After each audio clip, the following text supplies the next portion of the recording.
If you concentrate solely on your career, you can get a long way in your career. And I would say that that's a strategy that a minority of men preferentially do. That's all they do. They work like 70, 80 hours a week. They go flat out on their career. They're staking everything on the small probability of exceptional status in a narrow domain. It's hard on them. They don't have a life. It's very difficult for them to have a family. They don't know how to take any leisure activity. Like, they get very one-dimensional. Now, it may be that that unidimensionality is the price you have to pay to be exceptional at one thing, right? Because if you're going to be something like a genius level mathematician and you want to do that for, or a scientist, say, it's like you're in your lab all the time, you're working 70 hours a week or 80 hours a week, you're smart, you're dedicated, you're unidimensional, and that's how you get to beat all the other people who are doing that. It's the only way. But the problem is you don't get a life. Now, if you love being a scientist and you have that kind of focus of mind, well, first of all, you're a rare person, and second, you're going to pay for it. But fine, more power to you. But it's a risky business to do that. You sacrifice a lot for it, you know. And I would say most often, if you're speaking about having a healthy life, that isn't what you do. You spread yourself out more. So, you know, you have a family, you have some things that you do outside of work that are meaningful to you and useful. You have a network of friends. Well, those 3 things alone, or 4 things alone, are plenty to keep you well oriented. And then if one of those things collapses, you know, everything doesn't go. Now, the price you pay for that is the more you strive to optimize that balance, the less likely you are to be fantastically successful at any single one of them. But you might have a very, you know, if you consider your life as a whole, that might be a winning strategy. So you're aiming at some handleable amount of time, and you posit a goal in there, and you plot your route, and then that tells you what's up and tells you what's down, because up moves you towards the goal and down moves you away from the goal, and that sets up your motivational framework so that you have something worth attaining. You know, that's a really interesting thing to know too. Is like, why have a goal? Well, it's easy. No goal, no positive emotion. Because you experience positive emotion by noticing that you're moving towards a goal. And so if you don't have a goal, well, you can't have any positive emotion. So you better have a goal. And so you might say, well, what should the goal be? Well, we could start by saying, well, any goal is better than none. And then we might say, well, it should be a goal that other people will let you pursue, because otherwise it's going to be kind of difficult. And maybe they'll be even happy to help you pursue it. That would even be better. And maybe it's a goal that would enable you to learn how to pursue other goals while you pursue that goal. Boy, that would really be good. And so you can see that your goal is parameterized, but that doesn't mean that any old goal works. It means there's some goals that work nicely and some not so nicely. There are playable games and non-playable games. That's a good way of thinking about it. And you want to have a playable game. And there's a lot of them. Lawyer, plumber, you know, actor, whatever. They're playable games, and it's not obvious which one's better, but it's certainly obvious which ones are sustainable and which ones are worse. So there's a set of playable games, and you need to extract from that set of playable games a game that suits you. And that would be partly due to your temperament, you know, because extroverted people want to play an extroverted game, and highly neurotic people want to play a safe game, and agreeable people want to play a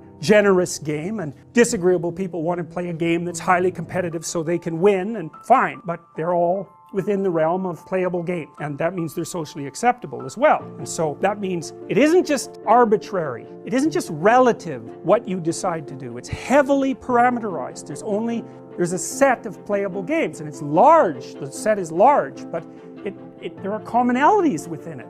And that's why there are commonalities, that's why morality has a common basis, fundamentally. And so that's partly what we're trying to investigate, is like, what's up? What does up mean? What does it mean? Is there such a thing?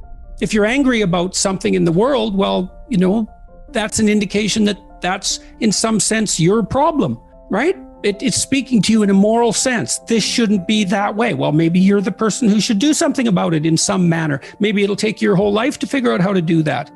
But it's bothering you for a reason. So the negative emotions can be a pathway to transformation. I'm not trying to romanticize them. They can crush you completely and leave you with nothing. And they can go badly astray. But shame, that's a good one. What am I ashamed of? Well, can you fix any of that? Because you might ask yourself, let's say you're so ashamed and so crushed that you're nihilistic and you can't see any hope for life. You're just done. You might think, well, What if I was less ashamed? Like, I'm not going to jump off the bridge today. I'm going to wait a year. I'm going to work on these things that I'm ashamed of and just see, like, does my life improve enough so that I'm not so bitter about it now, or I'm not so hopeless about it now? And my experience has generally been that works. It works. And then some of it's practical knowledge too. It's like you can get a really long way with very small changes, incremental changes, micro habit changes. So aim low. The problem with a big goal is that it's daunting enough so that it might paralyze you, and there's a high probability of failure. And so imagine that you're your own child. Okay, now imagine you love this child and you would like him, we'll say him because it's you and I talking, to succeed. Now you have an ideal for this child. You would like him to grow up to be the best he can be, better than you, the best man he can be. That's what you want for your son. If the good part of you is talking, you definitely want him to be better than you are, but you want him to be the best he could be if your vision is unclouded. Okay, but then you offer him a goal. It's like, well, do this. Well, can he do it? Well, if he can do it without a second's thought, there's no challenge in it. There's no developmental impetus. It's not in the zone of proximal development. You want a goal that you can do, but that requires some improvement on your part. Because you want to attain the goal, that's satisfying, but then you want to make yourself into the thing that can attain goals. There's an ample psychological literature that suggests that that's where maximal motivation is to be found. There's no courage in naivety because you don't know what there is to stop you. You don't know what dangers you might apprehend, but to be aware of what it is that your problem is. So to be alert existentially, let's say, or to be fully self-conscious means that you're perfectly aware of your limitations and how you might be hurt. And then to make the decision to move forward into the unknown and the land of the stranger. Anyways, I would say that's one of the secrets to a good life. And I can say that really without fear of contradiction, I would say, because the clinical literature on this is very, very, very clear. What you do with people who are afraid and to some degree depressed, but certainly anxious, is you lay out what they're anxious about, first of all, in detail. What is it that you're afraid of? What might happen? And then you decompose it into small problems, hypothetically manageable problems, and then you have the person expose themselves to the thing that they're afraid of, and what happens isn't that they get less afraid. That isn't what the clinical literature indicates exactly. What happens instead is they get braver. And that's not the same thing, right? Because if you get less afraid, it's like, well, the world isn't as dangerous as I thought it was, you know, silly me.